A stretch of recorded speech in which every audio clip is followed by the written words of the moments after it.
Before Wall Street, before London, before modern capitalism, there was a tiny nation that cracked the code of global finance.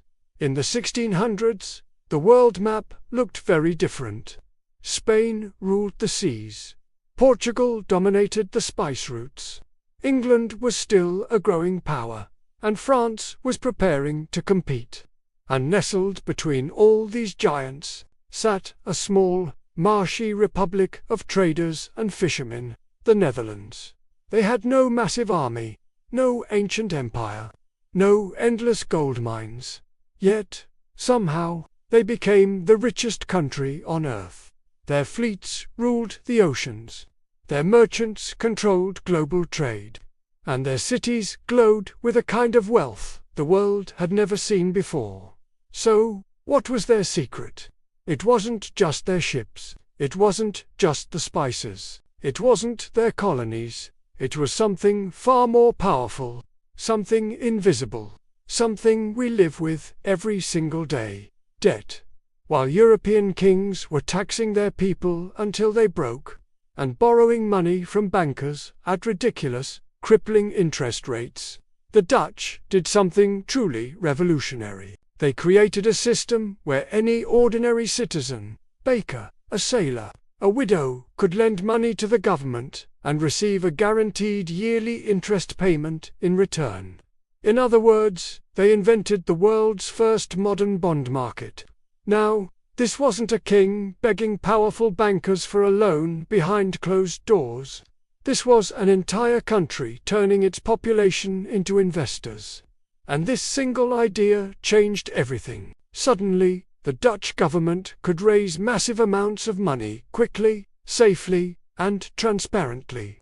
With this money, wars could be financed without bankrupting the state. Fleets could be built on a scale never imagined. Global trading companies could expand their reach to the far corners of the world. And every single citizen who invested profited right alongside the state. It was the birth of a new kind of power, a financial superpower. And by 1602, something even more powerful emerged from this new financial world: the Amsterdam Exchange Bank and the legendary Dutch East India Company, the VOC. For the very first time in human history, anyone, a merchant, a farmer, anyone with a bit of savings, could buy shares in a massive company that traded all across the globe. The VOC became the world's first multinational corporation, and its shares were bought and sold daily in the bustling heart of Amsterdam. The city became the undisputed center of global finance. Prices for commodities from every port in the world flowed into its markets. Information traveled faster than the fastest ships. Speculators gathered in crowded coffee houses, making and losing fortunes on paper. This was the birth of modern capitalism. Not in London, not in New York, but right there in the Netherlands, a nation barely the size of a modern US state. So why did their system work so well when others failed? The answer is simple: trust. Dutch bonds were trusted. Their government never defaulted on its debt. Its financial accounts were open and public for all to see. And because of this trust, their interest rates were incredibly low and stable. The world soon realized something absolutely shocking. A piece of Dutch paper, a simple bond, was more valuable and more reliable than Spanish gold. With this powerful bond market, the Dutch could do things no one else could even dream of. Spain needed its gold ships to make the dangerous journey from the Americas. France had to squeeze every last coin from its peasants through heavy taxes. England had to rely on expensive loans from a handful of private bankers. But the Dutch, they simply issued bonds. This simple act gave them 4 incredible advantages. First, the cheapest money in the world. While other nations were borrowing at a staggering 10 to 20% interest, the Dutch were borrowing at just 3 to 4%. Cheap money is the fuel for economic speed. Second, it gave them access to endless capital for trade. More bonds meant more ships, which led to more trade, which generated more profit, which was then reinvested back into the system, creating a powerful cycle of growth. Third, it gave them incredible military power without needing a giant standing army or a vast empire. When they were threatened, they could finance wars quickly and efficiently, outspending their rivals. And fourth, it gave them global influence through trust. Everyone wanted to own Dutch bonds. Everyone wanted to use Dutch coins. Everyone trusted Dutch merchants. Their financial system became a weapon far more powerful than swords or cannons. By the late 1600s, the Dutch Golden Age wasn't just about beautiful art, luxury goods, or bustling trade.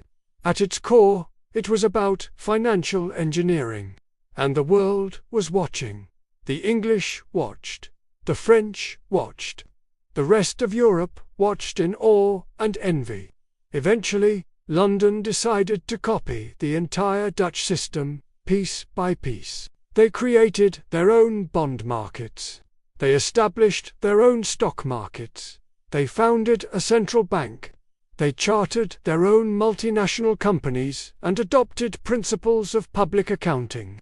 In fact, the Bank of England, founded in 1694, was directly modelled on the Bank of Amsterdam. And slowly, as England's power grew, fueled by this new financial engine, the Dutch Golden Age began to decline. But their incredible invention lived on. Today, the entire modern global financial system, from Wall Street to London to Tokyo, runs on the exact same fundamental idea that the Dutch created 400 years ago. A government makes a promise to pay its debts, and the world builds mountains of wealth on top of that single promise.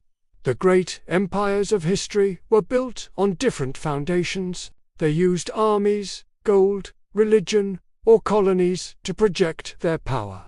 But the Dutch Golden Age was built on something entirely new, a bond market. It was a marketplace of trust, a system where simple promises could be turned into incredible wealth.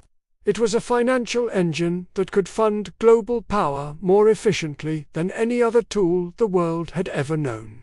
Their ultimate secret weapon wasn't a ship, a sword, or a mighty fleet.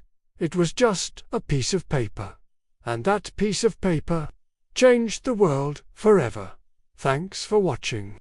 If you found this journey into financial history fascinating, please hit that subscribe button for more stories about how our modern world came to be.